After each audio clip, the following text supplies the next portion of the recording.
Oke, teman-teman, kita lanjut di part 2 pertemuan kelima ide bisnis mata kuliah kewirausahaan ya. Saya melanjutkan kembali cara menggali ide bisnis ya. Tadi sudah saya jelaskan ada 4. Sekarang yang kelima.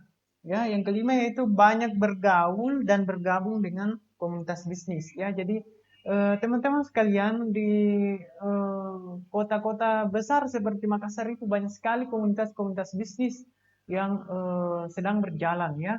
Jadi teman-teman bisa bergabung atau setidaknya eh, bergaul dengan teman-teman yang berada di komunitas bisnis karena di situ banyak sekali peluang-peluang untuk mendapatkan ide bisnis ya, mendapatkan informasi-informasi misalnya kegiatan atau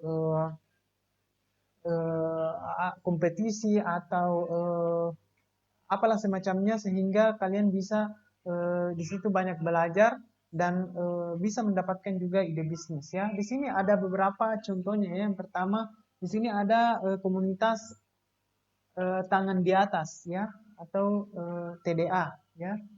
Itu banyak sekali orang-orang yang eh, bergelut eh, di bidang bisnis, khususnya bidang bisnis kewirausahaan sosial.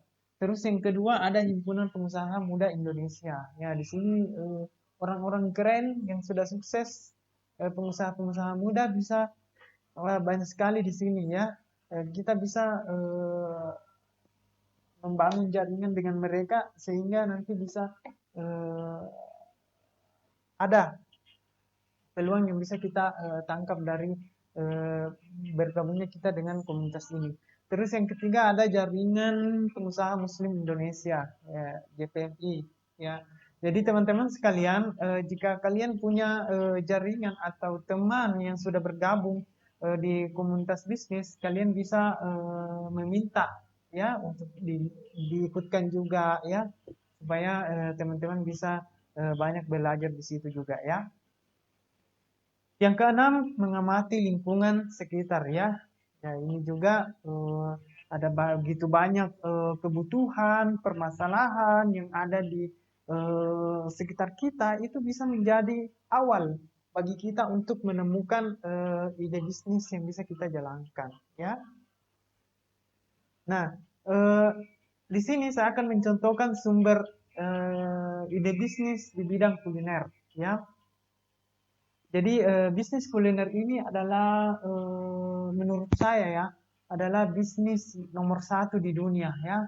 Kenapa saya mengatakan demikian? Karena semua orang yang ada di dunia ini pasti makan ya, pasti membutuhkan makanan dan eh, dan itu bukan cuma 1 atau 2 hari, tapi setiap hari, kemudian setiap jam, setiap menit ya pasti semua orang makan ya. Nah, yang pertama pabrik roti. Ya, ini adalah ide bisnis yang cukup menarik ya. Kita bagi teman-teman yang mempunyai keahlian untuk membuat roti, bisa teman-teman jadikan ini sebagai ide bisnis ya.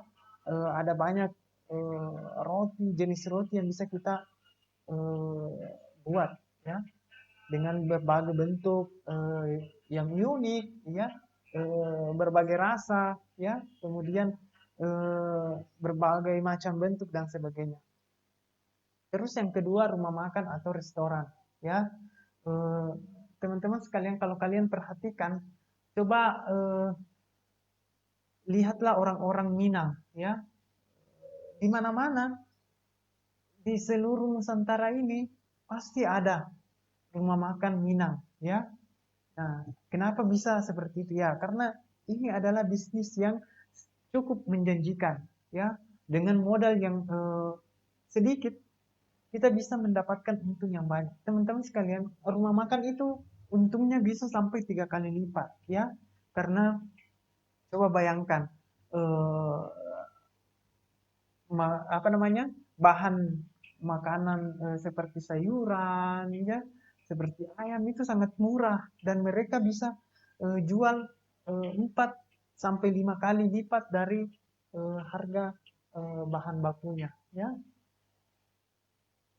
Terus yang ketiga, kafe. Ya, ini juga cukup menjanjikan ya, apalagi di kota-kota besar ya seperti Makassar, itu kebutuhan akan tempat nongkrong yang baik, yang bagus ya, yang representatif ya, itu sangat cukup menjanjikan ya. Eh, Cuma di sini kalian harus di awal kalian harus investasi agak lebih banyak ya, karena harus menyiapkan tempat, eh, kemudian perabot dan sarana-sarana yang ada ya. Tapi kalau kalian punya ide yang unik, kalian hanya bisa misalnya ada kopi di daerah kalian, bisa kalian supply untuk kafe-kafe yang ada di Kota Makassar ya. Potensi yang ada di desa kalian ya bisa kalian manfaatkan untuk sebagai misalnya mitra terhadap kafe-kafe yang ada di Makassar ya, dan sebagainya, banyak sekali. Kemudian ada vegetarian ya. Jadi pola hidup yang sehat itu juga banyak digeluti oleh orang-orang yang ada di perkotaan ya. Nah, itu bisa kalian menjadi target pemasaran ya, target pasar untuk produk-produk vegetarian yang segar ya, untuk bisa kalian jual ke mereka.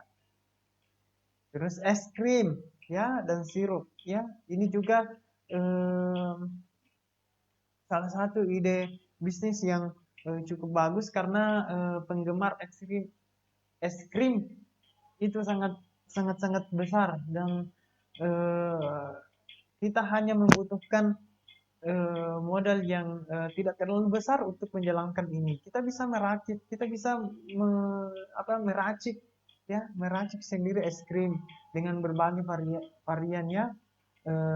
Kita bisa menggunakan misalnya kulkas ya, yang ada di misalnya ada yang ada di rumah kita, daripada menganggur, kita bisa manfaatkan untuk menjual es krim ya, atau sirup. Sirup itu kan eh, berasal dari buah-buahan yang kita ekstrak ya, sehingga menjadi sirup dengan penambahan-penambahan tertentu supaya tidak basi, bisa bertahan lama. Itu juga sangat menjanjikan ya, karena seperti yang kita ketahui bersama bahwa buah-buahan itu cepat sekali rusak ya. Jadi cara untuk supaya bisa bertahan lama adalah dengan mengolahnya menjadi sirup ya. Nah, terus yang kelima, manisan atau asinan buah dan sayur ya. Ini juga cukup menjanjikan ya, seperti yang kita ketahui bahwa buah-buahan ya itu cepat sekali rusak ya. Kalau tidak dibuatkan manisan atau asinan, itu akan rusak ya. Seperti misalnya salak, kedondong, ya, jambu, mangga, dan sebagainya. Kita juga bisa dari sayur-sayuran juga banyak yang bisa kita jadikan manisan. Keripik, ya, ya ini juga bisnis yang cukup menjanjikan ya, karena keripik itu bisa bertahan lama, kemudian eh, bahan bakunya cukup murah ya, ada di sekitar kita ya. Di daerah kalian juga pasti berlimpah ini. Ada pisang, ada singkong, ada ubi jalar dan sebagainya. Dan itu peralatannya juga pun cukup cukup mudah didapatkan ya, cukup gampang untuk membuat seperti ini. Nah, tinggal kalian bagaimana caranya supaya eh, keripik Anda beda dari keripik pada umumnya yang sudah ada di pasaran ya. Kasihlah rasa, kasihlah perlakuan yang unik ya, sehingga bisa laku di masyarakat ya. Tentunya dengan juga kemasan yang cukup baik, yang cukup bagus, tampilan yang menarik, sehingga menambah ya, menambah nilai jual dari produk produk kita.